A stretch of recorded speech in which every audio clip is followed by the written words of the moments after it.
Bismillahirrahmanirrahim. Radius of gyration.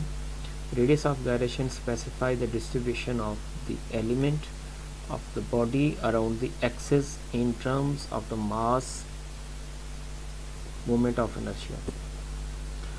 इसको k के साथ डिनोट किया जाता है और जस्ट हमें इसका फॉर्मूला याद रखना है, is equal to I over m square root. यहाँ पे साथ ही एक एग्जांपल है, find the radius of gyration k of the triangular lamina of mass m and the moment of inertia I is equal to 1 by 6 h mh square।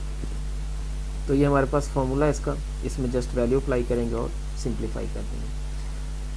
इसके बाद principal of the principal axes of the moment of inertia matrix.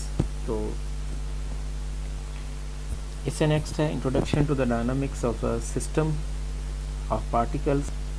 और इसमें dynamics क्या चीज़ है?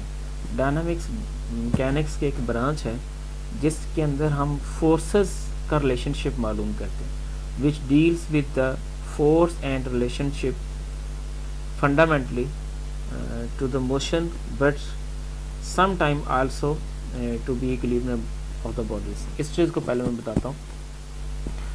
For example अगर हम ये कहते हैं कि एक बॉडी है, वो यहाँ से चलती है और यहाँ पे जाके वो रुक जाती है, यहाँ पे उसकी वी आई इनिशियल वेलोसिटी थी, फिर उसकी फाइनल वेलोसिटी होगी, टाइम इसने टी लिया और डिस्टेंस यहाँ से यहाँ तक एक्स यूज़ किया, एस यूज़ किया। तो यहाँ पे किसी भी सूरत हमारे पास फोर्स का कोई जिक्र नहीं है, ना मास का जिक्र है कि उसका वजन कितना था, सिर्फ बॉडी है चलती हुई यहाँ तक पहुँच गई। तो इसको हम कहते हैं काइनेमेटिक्स। तो इसके अंदर फोर्स का जिक्र नहीं होता, लेकिन जिसमें फोर्स या एक्सेलेरेशन और मास का जिक्र हो, चूँकि फोर्स किसके इक्वल होती है, एम ए के इक्वल, तो जिसमें मास, एक्सेलेरेशन या फोर्स का जिक्र हो, समटाइम मास भी कंसीडर किया जाता है, तो उसको हम कहते हैं डायनामिक्स। अब जब फोर्स की बात आ गई तो फोर्सेस बेसिकली दो तरह की होती हैं, एक इंटरनल फोर्सेस और एक है एक्सटर्नल फोर्सेस। तो सिस्टम ऑफ इंटरनल फोर्सेस और एक्सटर्नल फोर्सेस। अब इंटरनल फोर्सेस क्या हैं? फॉर एग्जांपल एक बॉडी है, एक बॉक्स है या सिलेंडर है, उसके अंदर गैस के मॉलिक्यूल्स हैं, गैस भरी हुई है। तो ये गैस के जो मॉलिक्यूल्स हैं ये एक दूसरे पर फोर्स लगाते हैं, ये इधर फोर्स लगाता है और वो वाला इस तरफ फोर्स लगाता है। ठीक, दोनों एक से पर फोर्स एक्सर्ट कर रहे हैं, अंदर ही अंदर वो एक से साथ फोर्सेस लगा रहे हैं। That is said to be the internal forces. और इंटरनल फोर्सेस एक यहाँ पे एक पार्टिकल है, यहाँ पे एक पार्टिकल है, ये पार्टिकल 1 ये 2। अब 2 के ऊपर फोर्स लग रही है बाय 1, तो इसको हम कहेंगे F21। और अगर 2 फोर्स लगा रहा है 1 पे तो उसको हम कहेंगे F12। अब इन फोर्सेस की डायरेक्शन चूंकि एक से के उलट है, इसलिए हम क्या कहेंगे, Fij is equal to minus J I, Fij is equal to minus Fji।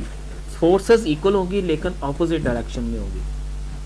ठीक, और एक्सटर्नल फोर्स का मतलब है कि यहाँ पे कोई बॉडी पड़ी हुई, उसके ऊपर हम खुद बाहर से फोर्स लगा रहे हैं, बाहर से खुद से फोर्स लगा रहे हैं, तो ऐसे फोर्स को हम क्या कहेंगे, एक्सटर्नल फोर्स कहेंगे। और टोटल फोर्स जो है, टोटल फोर्स वो हमारे पास इंटरनल फोर्स और एक्सटर्नल फोर्स, ये रही टोटल इंटरनल फोर्स और टोटल जो है एक्सटर्नल फोर्स, दोनों को ऐड करें तो हमारे पास नेट फोर्स जो उसके ऊपर अप्लाई हो रही है वो आएगी। तो यहाँ पे चूंकि आई और जे का जिक्र है, तो इसलिए जो इंटरनल फोर्स है उसको हम आई और जे में भी लिख सकते हैं। अब आई और जे एक से के ऊपर जितनी फोर्स ये उसके ऊपर लगा रहा है 1 2 के ऊपर, उतना ही आई जे के ऊपर लगा रहा है, उतना ही जे आई के ऊपर लगा रहा है। तो जो इंटरनल फोर्स है फिर उन दोनों फोर्सेस का मीन ले लिया जाएगा। वैसे वो इक्वली होती है, मीन भी उसका वही आ जाएगा, लेकिन सम टाइम अगर डिफरेंट हो तो फिर हम उसको क्या लेंगे, उसका मीन हम अप्लाई कर देंगे। और इसी तरह से F I J internal force ये इसके इक्वल आ गई, और एफ जे आई को अगर हम आई जे कह दें तो वो ये बन गई, और वो किसके इक्वल आ जाएगा, 0 के इक्वल आ गया। इसका मतलब फिर हमारे पास सिर्फ एक्सटर्नल फोर्स ही बची, इंटरनल फोर्स तो सारी एक से को कैंसिल करें। मतलब ये कि एक सिलेंडर है, उसके अंदर मॉलिक्यूल भरे हुए हैं, उसके ऊपर फोर्स लगा रहे हैं, लेकिन उन फोर्सेस के उसके फोर्सेस का कोई रिजल्ट नहीं है। वो कोई इफेक्ट नहीं करते, उससे सिलेंडर मूव नहीं करना शुरू हो जाता, वो वहीं का वहीं रुका हुआ है।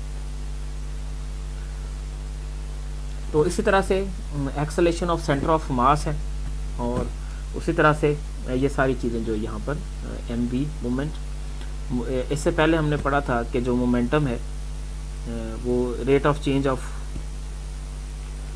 चेंज ऑफ मोमेंटम जो है वो फोर्स के इक्वल है, ठीक। और इस तरह से इनका टार्क मालूम कर लिया जाएगा। मूवमेंट, इसको मूवमेंट भी कहते हैं और टार्क भी कहते हैं। टार्क होता है F cross the tendency of turn off body, किसी बॉडी को रोटेट करने की जो टेंडेंसी है, रुझान है, उसको हम टार्क कहते हैं। तो यहाँ पे बस यही चीज़ थी इसके अंदर। मूवमेंट भी इसको कह देते हैं समटाइम, और टार्क का लफ्ज़ मूवमेंट या फिर टार्क ये लिखा हुआ है, टार्क या फिर मूवमेंट इसका नाम तो दिया जाता है। और इसके अंदर कोई इतनी खास चीज़ नहीं है। इससे नेक्स्ट टॉपिक पे चलते हैं। इससे नेक्स्ट टॉपिक है introduction of centre of mass and the linear momentum. Centre of mass को तो हम पहले डिस्कस कर चुके हैं, और अगर कोई बॉडी लाइन में मूव कर रही है और मोमेंटम को हम लीनियर मोमेंटम को, अगर मूवमेंट और मोमेंटम में डिफरेंस है, मास multiply by velocity, mass multiply by velocity. अगर डिफरेंट पार्टिकल्स हैं तो उन सबको इकट्ठा कर लिया जाएगा, तो वो हमारे पास ये बन जाएगा। और बस यही, इसमें यही चीज़ आ गई। और उसके बाद है law of conservation of momentum, इसके ऊपर अभी बात करते हैं इसके बाद।